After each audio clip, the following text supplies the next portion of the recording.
Bill C2. So the government says it's going to crack down on hate, but not the likes of Antifa hate, of course. We've got Mark Carney saying his government is going to clamp down on hate. And he was asked if he's okay with Liberal Bill C2 giving sweeping surveillance powers to police and enforcement authorities. Let's take a look at that. And that's why Canada's new government is focused on protecting our communities, protecting our borders, protecting our country, and protecting our way of life. And that's from more RCMP and border security officers to new legislation that combats hate. As you know, C2 remains in Parliament, and as you also surely know, the bill contains all these sweeping lawful access powers for intelligence agencies and police. Now, I'm curious, are you comfortable with the notion that police or intelligence can go to any service provider, can be doctors, counselors, child therapists, pharmacists, and obtain information about if someone is a client, since when, where they obtain those services without a warrant? The two things. One is the bill has been divided into C2 and C12. What you just referred to were issues in C12. So we're talking about the same. No, it's divided into C2 and C12. There are two processes. And Parliament will work through, including through the committee stage, and ultimately through a vote. What we have a responsibility as parliamentarians, as the government, is to protect our communities and protect our borders. And where there is, where it is merited, and there is probable cause, plausible expectation, potential illegal trafficking of, for example, and this is a case, unfortunately, in our society, of precursors and components of fentanyl, which kills thousands of Canadians every year, even though, despite the efforts, kills thousands of Canadians every year, and is shipped through Canada Post when it's operating. There is merit, in the view of law enforcement, and in the view of being consistent with charter rights, that there is an ability to take those measures to save lives in our community. Now, this is legislation. This is Parliament operating as it should. Legislation's being debated.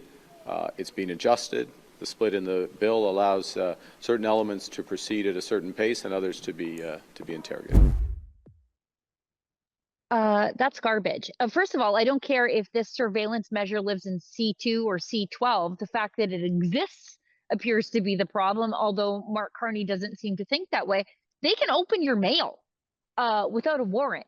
They can go to your doctor and find out why you're there. They can order a list of your subscribers to your Substack or your X subscribers. Why would they need that? That has nothing to do with the border bill.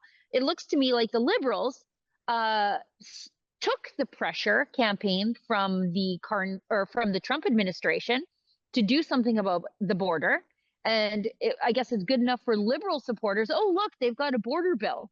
But when you drill down into it, what they're doing is turning us into a police state. And again, all in the name of public health. Let's go to Kat. Well, Sheila, whenever I hear, our federal government saying words like public safety and anti-hate and similar, all I hear is government overreach, intrusion into privacy, loss of rights, loss of freedoms, as we saw during COVID. They cared about public safety. They cared about public health. All that turned into was exactly, as you said, a police state.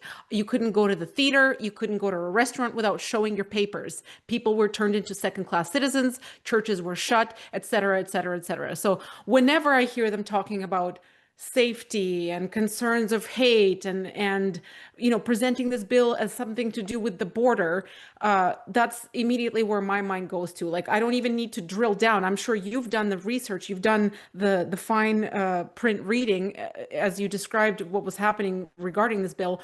I don't even really need to do that, not because I'm lazy to do that, I probably should, but I just know that whenever they present something in the name of public safety or anti-hate, I know that it's going to turn into something dystopian, something out of 1984, something where there is extreme, egregious government overreach, as we saw during COVID.